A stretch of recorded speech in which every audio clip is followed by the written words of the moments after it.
welcome back to another episode of Cinema d'Amore. I'm your host, Chuck, joined by Justin. And we're, continuing on with this thing where we talk about movies. I think we might have gone over it a few times what we're doing. And we're connecting. We're still on that. We're connecting every movie. So I guess you already made a guess as to how our film this week, Apostle, connects to our last film, The Ritual. It was incorrect what you guessed to me, but maybe you have a better guess this time. My initial guess was they were both Netflix movies. I think having watched it, Cults? Is it Cults? It is not. I mean, that is a very strong connection between the two films, but it wasn't why I picked it. Well, Dan Stevens isn't in both of them. He is not. Unfortunately, he's not. Kind of like a pagan god of some sort. No, you're getting colder there. I'll give you. I'll connect you back to more of a hint. It does have something to do with the directors of these films, and we did bring it up. Well, I brought it up the last episode. What they have in common. They're British. I don't even know. I don't remember. We recorded 2 weeks ago. I do not remember. You don't have these conversations burned into your memory? Come on. Is it fire? Being burned? We'll say fire in what way?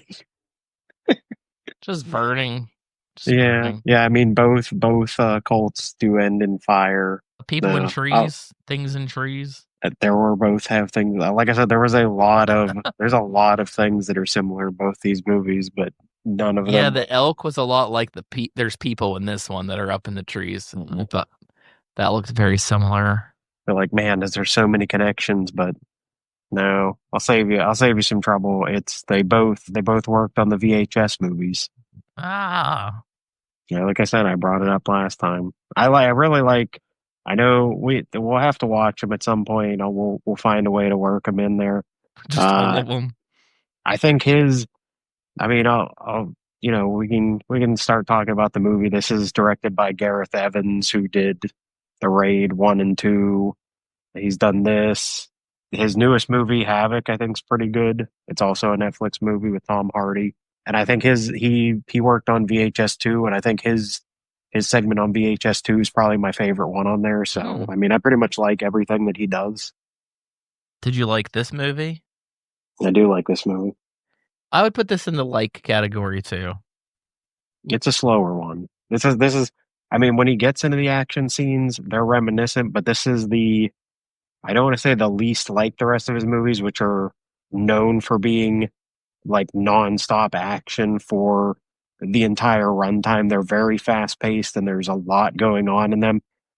Again, when he does the action scenes in this film, you can tell it's the same director because he has that really handheld, like the camera is just whipping all over the place while he's doing it, but not constantly moving.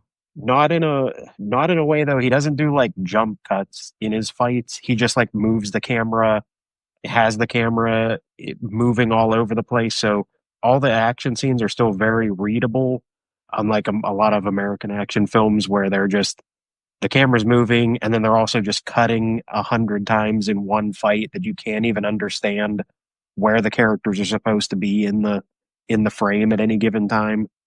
Yeah, I feel like the camera is very like kinetic. It's always like moving. It's constantly moving in this. And it's not like the Bourne sequels where like it's just fucking insane. But yeah, continuously moving. And I was thinking there'd be a lot of other movies where they would have fucking had more static shots. Like even when he is kind of static, he's like zooming in, like he's pushing in or pulling it. Like the camera is always moving. Camera's always moving. I don't think there's a shot where it doesn't, but I think sometimes the camera work does him a little bit dirty because I thought that the setup, Dan Stevens is the protagonist, Thomas Richardson, and he goes to this island because his sister's been kidnapped. And the whole, the intrigue of him going there, and there's a lot of close-up shots of him and he's very kind of somber. But when it gets to like the more crazy shit in the second half, he comes off a little weird to me. Like, I don't think he's overacting. I just don't think that the camera work is doing him any justice. It's like doing a lot of faraway shots, and he looks like overly surprised by everything. And I was like, not terrible. Like, I think that the story works really well. I just think that there's like a little bit of disconnect somewhere in the back end, but it is very well competent made movie. And I don't know if it's because most of the cast, well, I'm gonna say most of the cast, because oh shit, what's the main dude's name? I can't think of it. Well, not Michael Dan Sheen. Steve. Go ahead, say it. Michael Sheen. Yeah, Michael Sheen was fucking excellent in this, but like I kind of wish he was more of the antagonist. I mean, he kind of is, but his like right hand man or one of them becomes like the main bad guy, and I have some issues with that, where like he's just not as great as the rest of them. It's not He just, feels a bit over the top. yeah, he's not on the same caliber of acting, which I feel like I can forgive. that guy, if you wanted like a better actor that's like the same type of guy, it feels like maybe you would have got like Ray Winstone or something. Like Yeah, that guy feels like a step down version of Ray Winstone, like really loud, over the top, like super aggressive with every character he interacts with. That like you pretty much know you're like, this guy's gonna kill a lot of people in this movie. yeah, he's like a 10, but there's like a scene towards the end where there's other characters chained up, and he's like reiterating all of his plans like a supervillain. An And evil I was like, mastermind, oh, yeah. I was like, the movie, like, it has so many things going for it, and I felt like that was just a little on the stale side. But yeah, I mean, overall, I feel like this is a person that loves Resident Evil 4 and maybe some mysteries. There are a lot of little animals getting killed. Yeah, that first scene when he gets on the boat and that like goat falls through the roof, or I don't even know where the fuck it came from, but it falls, and he goes to Yeah. hold it, and the guy just like throws it off the boat. Like, He's like, that's, you gotta let them. They either survive or die. It's not up to us. yeah, it's not up to us. But it's like, dude, you literally just threw him in there. It's not like he saved the goat. He, like, if he would have just left the goat be, it'd have been fine. Yeah, Uh, yeah. There's a lot. There is a lot going on in this movie. That a lot of stuff that's just, I guess, kind of left a mystery as to what exactly is happening with certain things. I think he's a drug addict, which they don't necessarily even really get into. You see him using that the drugs, which I guess is probably like morphine or something like that, he's got a frequently at the little, beginning of the movie. yeah, he's got a little tincture. He's dripping into his Yeah, mouth. he clearly clearly does not care about whether these people really get hurt or not, because he notices something, that all these people are going to an island, where they're being promised they can live, free of religious persecution or something like that. And he's got the ticket that they give him because he's supposed to be delivering the ransom for his sister. And like he notices there's something stuck to it that looks like it shouldn't be there. Like he's like, and he figures out really quick, he's like, I think there's something with this ticket. I think that's how they'll know it's me. Like they're definitely setting me up. Yeah. So he casually switches tickets with that guy, and then you immediately see that guy's like bag gets marked, and when they go to get off the boat, he's like held up from everybody else, and he's like, but he doesn't remotely try to be like, oh, I wonder what happened to that guy. He's just like, I guess that would have been me. I guess I would have been murdered if I hadn't switched tickets. Like he pretty much doesn't care that that guy disappeared and he never sees him again. He sees him being dragged away by four guys carrying him. Yeah. Yeah. Yeah, I did forget that he sees it. He does. Yeah, I forgot that when he looks over and they're all carrying him, they're all dressed real weird too, but They're all dressed in black. Yeah, they have the weird outfits. bring him in to like interrogate him. There's some weird scenes like where just maybe it's the close up of him and like the type of lens that they're using where everything just looks so open. but like that where the guy marks the luggage with the X and he's like blatantly staring at it, it comes off like there's nothing around and he's just like, oh, it's like staring at it.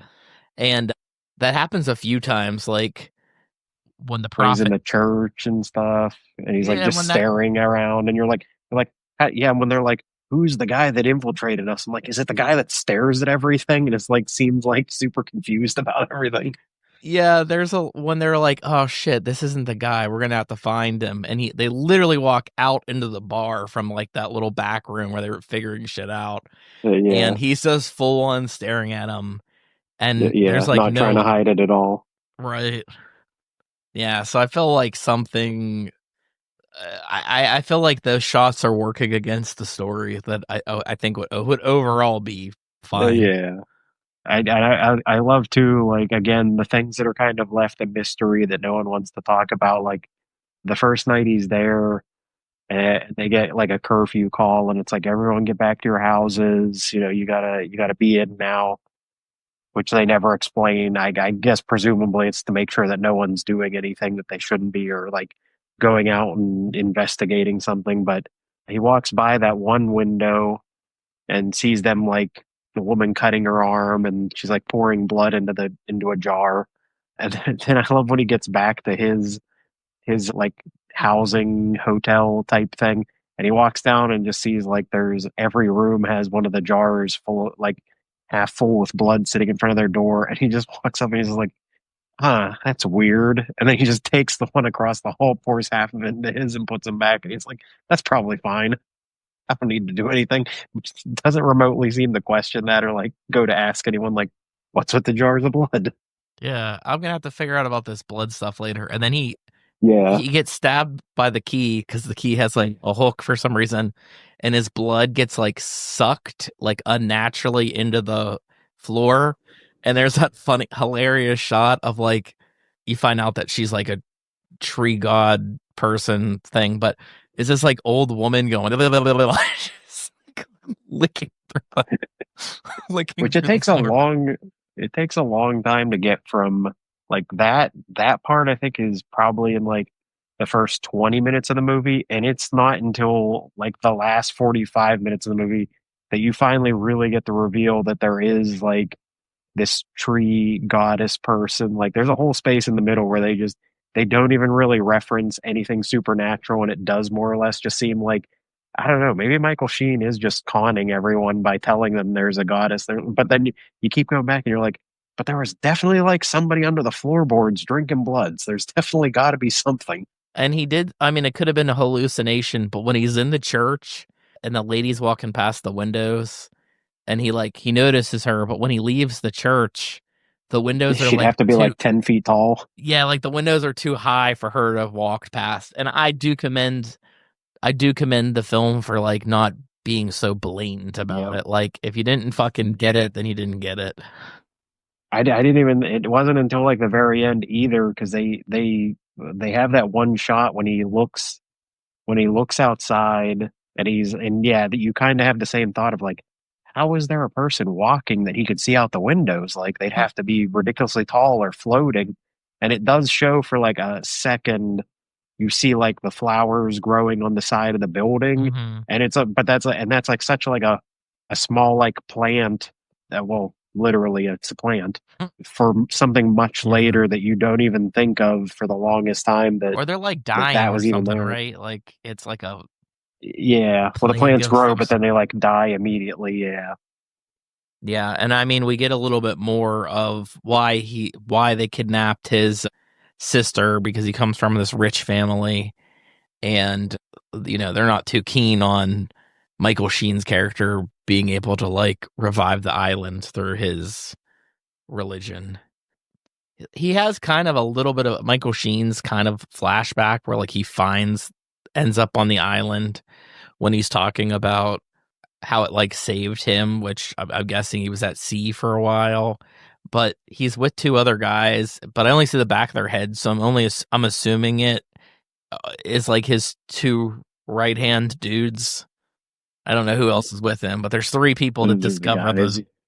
Yeah, It gets kind of elaborate, like in places where I don't really know if it had to be his little trap door, which leads to, I don't know what you call it, the barn where this woman's being held captive or whatever Yeah, against her can't will. tell how far away anything is. Yeah, you don't get like a full geometry of how far away is that building from the main people. Obviously, everyone else seems to be kept separated from the goddess, and they all kind of the way they talk about it, the way Michael Sheen and his guys talk about it, they reference the goddess, but it feels like yeah, no one else has ever seen her. I think the only people that have ever seen him is the seen the goddess is the three of them, Michael Sheen and his two guys. Like everyone else is not allowed there, but they don't really seem to like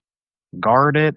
But I guess there's the dude with the mask, who again is never explained as to like He's the chainsaw guy what he from is. Resident Evil 4. Yeah, he very much is, and it's like it's never explained. Is he just a guy that wears a mask like that, or is he also some type of like magical being? He seems impervious to like most things and doesn't talk and is like a creature. Yeah, like you said, it is very much it makes you think of a Silent Hill or Resident Evil character for sure. But they just kind of leave that in the air. You know, this movie definitely has a I think probably another huge inspiration, I'm sure, is The Wicker Man. There's like a Yeah. ton of things that reference that.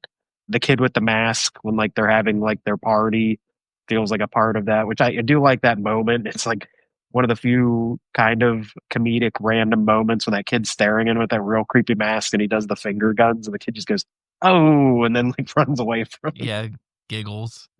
He like over the top like reacts to it, which you're expecting like this kid's gonna be do something to him or I don't know rat on him that he's the outsider or something, and he just does a funny thing and runs off. Yeah, I mean, I think some of the B drama needed work. There's like the subplot with the two guys' kids, the two right hand man's kids. Has a boy and one has a girl, and he gets her pregnant. I had to look him up because he looked real familiar to me, and now I know exactly where I know him from. He's From what? Magneto in X-Men First Class for like the opening Ugh, scene. I wouldn't have. I mean, I had the same thought of like I feel like I've seen that guy in a movie, but I just was like assuming that maybe yeah that it was probably something random that I wouldn't even remember if I tried to look it up. That's from your favorite movie, First Class. Ooh, that Yeah, class. even he I didn't think was too bad, but like that first night when they're coming back from the fucking each other in that boat, and then Richardson, Dan Stevens' character, like sees them, and then he eventually like holds it against the kids, so the kid's like in his corner. I don't know. I think it works out a little too like convenient that that he was able to find something on somebody so fast, as opposed to when he's wandering around the village or whatever, that like nobody's like, "Hey dude, you can't be here." You know what I mean? Like he's staring in a couple windows for quite some time, and Yeah, I mean, they do show him when he has his version of the Bible or whatever, he's mapping out the town, which he does a really great job because like his first night out, he was like fucking drawing, he like draws like the whole goddamn town. He's labeling them. I can't read his handwriting, so I don't really know what yeah. he's I couldn't tell writing. what that word was. Yeah. I can't. He's like, hey, I got to write with this shitty pencil. So like, I mean, at least most of the people didn't have any super strong British accents that were so over the top that that I had to put subtitles on. yeah, I only had to put subtitles on because I was eating chips because I'm fat. yeah, but yeah, and I think like you brought up the basket head type guy. Honestly, the first time that I mean, I think you see him. I think he's the guy that opens the barn door when the prophet comes out through the ground. But like when Dan Stevens is like going through like the tunnel and he's trying to hide because they're pinning him down, so he does have an escape route of like this weird waterway, and he gets like chased by I'm guessing a version of this goddess woman. But then Michael Sheen's character walks in. He's like talking to the goddess or something, and the basket head guy is like dragging a body or something past them. And for a minute, I thought it was Dan Stevens' character, like he just put something on his head, and they like totally were ignoring the fact that he was there. I was like, oh, that's pretty smart. Let's just put the thing on your head and sneak out, like you belong. I didn't think that was him at that time, but I thought later on in the movie at some point I was like, oh, maybe he'll like disguise himself and that's how he'll get around something. I had like a separate thought similar to that could be him at some point. Well, it was very quick, like, oh, that's not him, but like that's the first scene where you see him like dragging that thing and he like goes around. I'm like, what is he doing? Where did he get that thing? It's not him at all. No. I do Uh I do really like I think one of the probably the best scenes in the movie for like it works really well for building some tension because kind of like you're saying you're like, well, how are they not going to catch this guy? Like he seems so obvious that they'll figure out who it is really quick when Michael Sheen brings everyone into the church, like all the newcomers, and he's like, well, I'm going to figure out who it is, and they're all lined up, and he starts by like having them recite specific passages from this Bible, and you immediately know like Dan Stevens' face of like, I don't know. I don't know what they're gonna have me say. Like I've never read that book. I have no clue what it's gonna be. And it slowly makes its way, and then when it gets to that guy right before him, and you see him start reaching for a knife, and you're like, what's happening? And then immediately, guy pops up as an assassin, trying to murder him. the Deus Ex Machina, like it just totally fixes itself.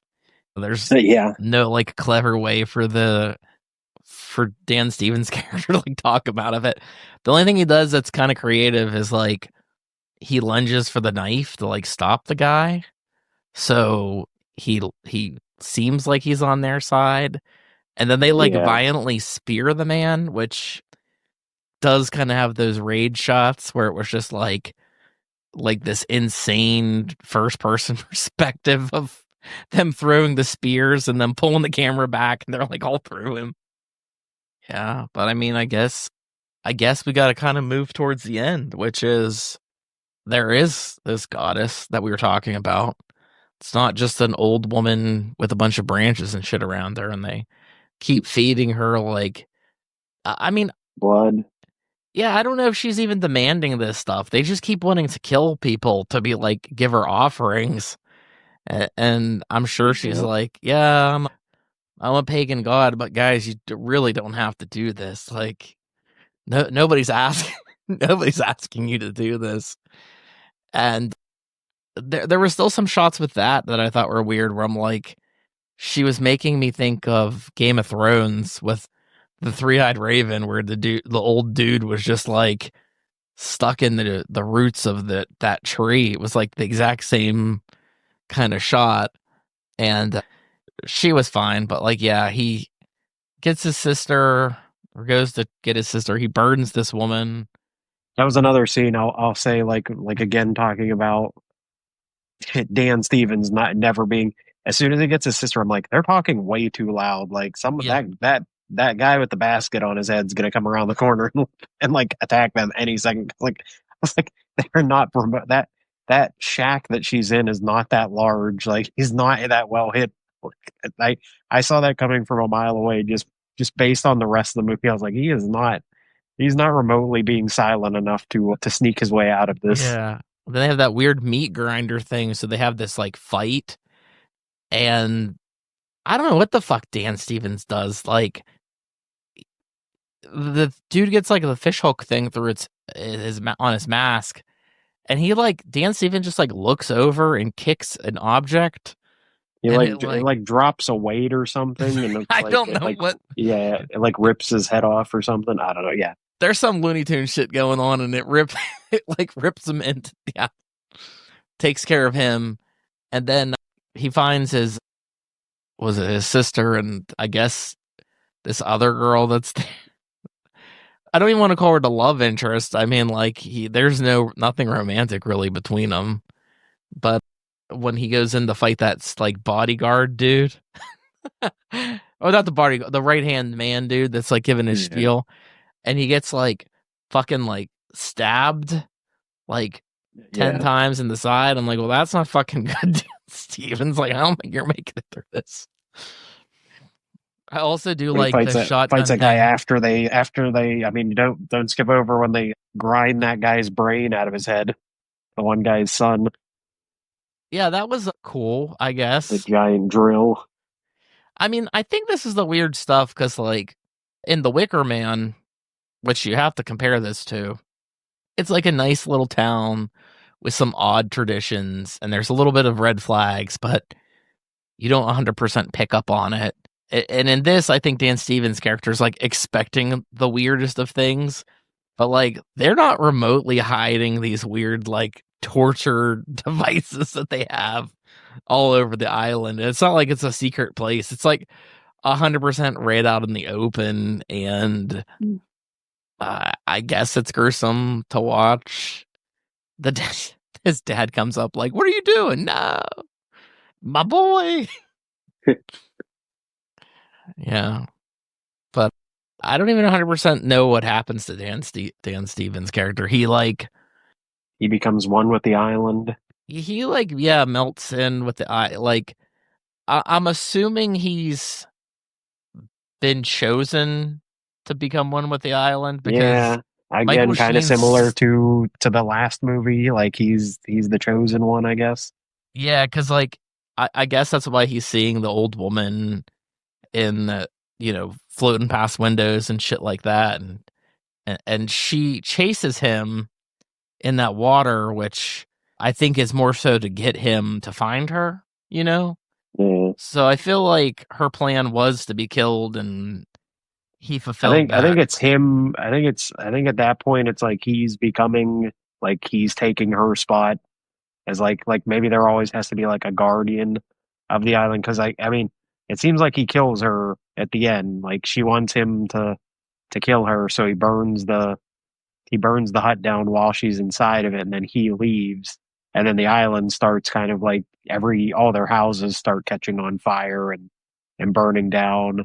So that's how I kind of like took that was like he was like you said like he's the chosen one, and that's what like Michael Sheen always thought he was the Yeah, chosen that's the one, best and moment.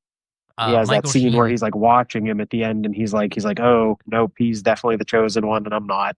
yeah, there's all this destruction. Dan Stevens is dying, and like the roots of shit are like, growing around him and inside of him and stuff. And there's that one reaction shot of Michael Sheen, and he's just disappointed. He says like he wanted to be that guy. Like he wanted it to be him.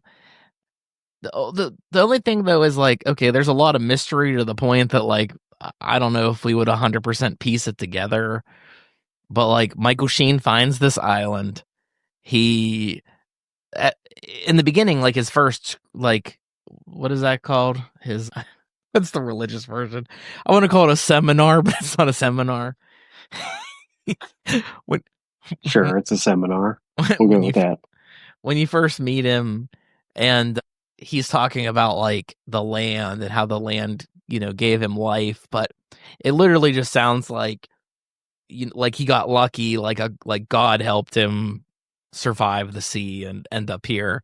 But like somewhere along the lines, he found the island was like controlled by like an actual goddess of some sort, and I don't necessarily understand how he captured her or like how he figured out anything that how she works or They what never, she. yeah, they never really explained how they figured that out. Yeah, they're just like, yeah, we figured out that she makes plants grow when we give Yes, her blood, and they never really explain how they figured that out.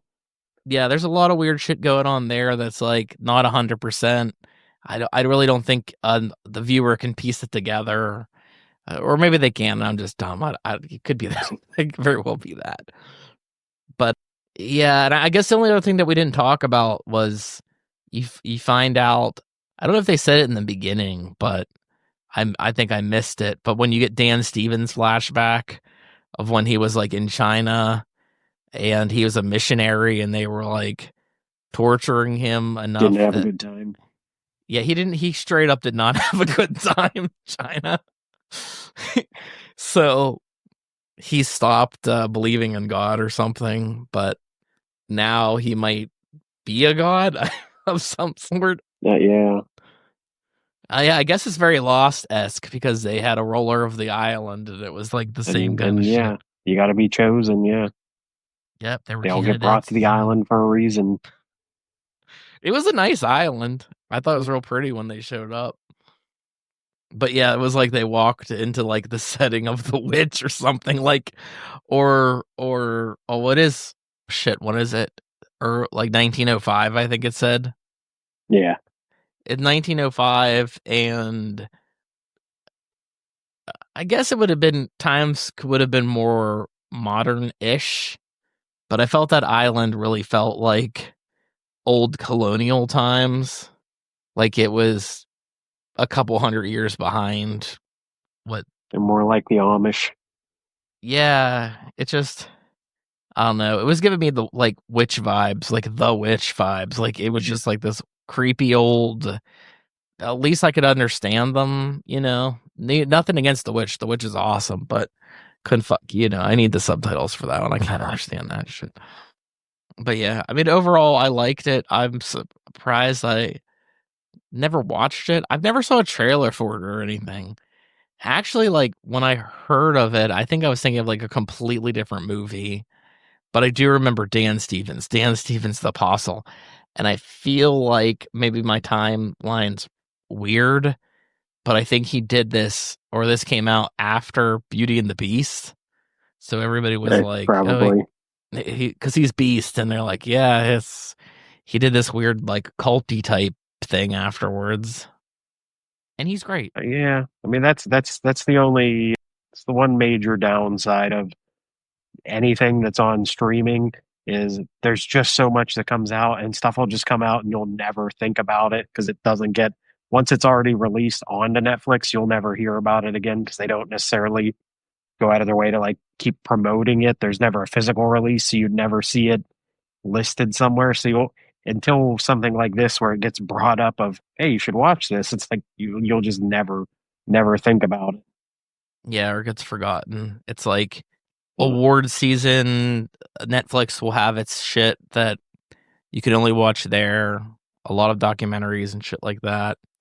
But or yeah, you like, hey, there's a new Squid Game. You're like, oh shit, yeah, I gotta go watch the new Squid Game. I forgot about that. That's actually right around the corner. I'm sure by the time this episode comes out, the final season's out for that. Okay, probably But by this point, yeah. you were exactly talking about how I felt about the new Fear Street movie, the Prom Night or whatever. I don't know what Yeah. the Prom Queen. They've been making it for like they did the 3 Fear Street movies, and they greenlit another one, but it took like I don't know, fucking 3 years or something crazy, 4 years to make this new one, and it just came out like a weekend or 2 ago, and I was like, "Oh yeah, I gotta watch that." But I keep fucking forgetting about it. I It's like, yeah, you reminded me. You're like, yeah, you hear about these things, you forget about them. I'm like, shit, it's that prom queen. Gotta get to the prom queen. I didn't realize till just now because I was looking up something different. There's another connection. Dan Stevens is in a movie called The Ritual that just came out, the one with Al Pacino. Yeah, I saw it was not getting good There, reviews. there's there's our other connection to The Ritual. He's literally in A another movie ritual called movie. The Ritual. I feel like the ritual is probably one of the most common names for a movie ever. I feel like there's a lot of the rituals. It's probably There's a couple apostles too, maybe the apostle. Like, yeah. but yeah, it just made me think of remind me how much I like Michael Sheen. Dan Stevens was okay. Dan Stevens was like felt crazy to the extent of like he almost felt like his character from Legion. If you watched Legion at all, he just like felt like he was having like a fucking mental break. Maybe it was also because he, like you said, was a drug addict. So like that first day in this movie where like the guy knocks on his doors and like, we got fucking work to do. Dan Stevens, because he's been doing drugs, B, he's been up all fucking night, like spying on people and shit. When he goes out to work, he's like so It's like he's pale. half dead. His eye makeup's so dark around his eyes. He does look like he fucking dead guy. I kind of wish this was like longer, like a series or something, because like it could have been such a good show to be like when he was working, like yeah, he was doing things fine, but like it would also be a perfect thing to be like, dude, what are you doing? Do you even know how to do this shit? Like he ties Yeah, like twine to a piece of wood. That's like the most work that you see him do. he's And got that again, it's like axe. He that real chops loud, something. that real loud conversation that he's having with that kid. He's like blackmailing him. Well, that scene where he's beating him up too is real weird. Where he goes out and they chop up the boat for wood, and he kind of reveals why he's there. Starts slapping the kid around. The scene goes on for too long where he's just calling him a liar. He's like, "You're a liar." Well, hopefully you watched the movie before listening to this podcast, because we just fucking ruined it all. I think there's still enough mystery to it. I don't Yeah, think we have all the answers. I don't really know. there's a lot going on. There's definitely a lot going on. Is there Apostle 2? We got a Descent What 2. then? We got a new Ritual movie, but I don't know if we got Apostle 2. We'll probably get a Raid 3 before we know it. Yeah, I wasn't familiar with the name Gareth Evans. He's British, but for some reason I thought the Raid person was like Korean. I did not think that the Raid was a Brit. But whatever, it is what it is. I will try to find a movie that you haven't watched. Try your hardest. I think it'd be pretty easy because every time I ask you if you saw something, you're like, nah, not yet. Depends if it, yeah, if you pick anything in like the past 2 or 3 years, I'm a good 2 or 3 years behind. Yeah, you went from seeing everything to being like, shit, 3 years behind. Like I said, me and Martin Scorsese not going to the theaters anymore. Yeah, now they're making commercial AMC's extending their commercials to But keep yeah, the ticket prices down. Uh, sure. I've seen some Keeping the good. ticket prices down at $20 a ticket usually. That's how we're keeping them down. Actually, like around here, I'll hit up a lot of the matinee things just because it's easier to see something earlier in the morning. And like the one theater near me, a movie ticket's like $6.50 or something like that. I'm like, that seems cheaper than what it was when I was like just out of high school. I feel like I'd go to a matinee and it'd be like $10. So I don't know what the hell they're doing. Maybe the commercials are working to bring the prices down on shit. But yeah, there's still a ton of things in theaters I'd like to see. You just watch the bad. You just go for the bad ones. Cause yeah, you said recently you're like that Captain America. I'd be so bad if I saw it in theaters. I was like, I mean, it was part of my list. I did pay for it to an extent, but yeah, that was not a good movie at all. I feel really bad that Anthony Mackie got like the shit end of the stick for that movie, because I don't know what's going on. It's just like there literally nothing like happens in that movie. There's no big set pieces. There's nothing interesting happening at all. It's just yeah. I at the end of that, I was just like, that was like the most inconsequential Marvel movie I've ever seen in my life. Like nothing. Like I mean, the entire plot of the movie is just we want adamantium from this thing.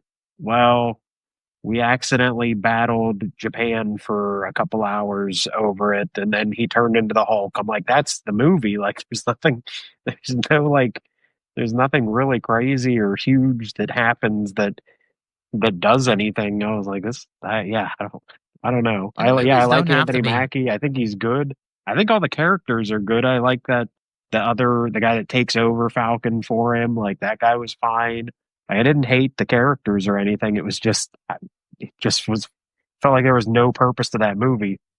Also, too, it's like another thing with like you do kind of have to watch these fucking TV shows now, or else you're like, who the fuck are these people? Like, if you didn't watch any of the TV shows and you just jumped into this new Captain America, you'd be like, okay, I get that that's the Falcon, but I don't know who the fuck he is, and I don't know who this super soldier old guy is. Like, I don't know what the hell is happening right now. Yeah, if you just tried to watch the movies, you'd be. Thunderbolts was pretty good. I still don't think it's the greatest of movies, but it's a lot better than the past few have been. And I don't know, every time, like, what, it's like Fantastic Four, and then I think an Avengers movie. So a lot of shit has to happen for this Avengers shit. It's a new Marvel. I heard the new Marvel's awesome. Yeah, the new Marvel. Everyone's saying the new Marvel's awesome. No, I don't know. It's kind of become exactly what I thought it was, where like it definitely has become oversaturated to the point that like I'm still seeing them, but like I don't know, I'm not the most excited about them. Like Fantastic Four looks like a there. What's that? You're just there to be there. I'm just there to be there. I've been trying to see movies for the most part that are like not a sequel or not part of a franchise. And there are good movies out there, but then they don't even get a lot of time in the theaters. They'll be like the first fucking thing. They don't get wide release. Yeah. That's like, me and Steph watched Lilo and Stitch, the original one, because we're like, oh, sure, we'll eventually see the new one.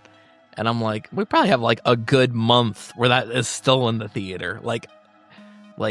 It's not going anywhere. That movie's gonna stay there. But like what we were quoting with the Marvel thing, Friendship, like I don't even think that's in theaters anymore. I saw it like that first weekend.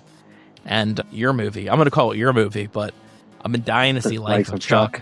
Yeah, and I'm sure that's only gonna be in theaters for like a week, and then not available. I think it is. It's finally a Showtime popped up around here. So I'm going to go Saturday morning to see it. And they kept showing it in Greensburg. So if you want to go to Greensburg, it's there. But it was exactly like after a week, gone. Like, I don't think it's... But yeah, Bring Her Back is probably my favorite so far.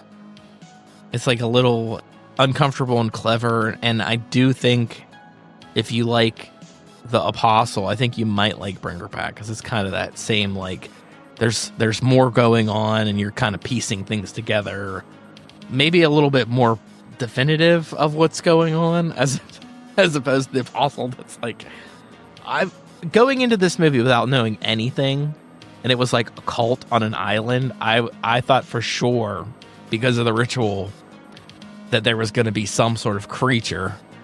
And I guess I wasn't entirely wrong, because there was that old goddess lady. Yeah. But like I was expecting like a big, like some deity type creature, like, you know, that they're like feeding people to.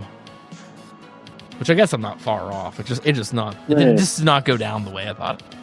There weren't a bunch of Swedish people or Norwegian people. I don't remember. I think. All right. I'll try not to pick something on Netflix. I'll try to shake it up. And we'll see you in 2 weeks with whatever that is. Adios.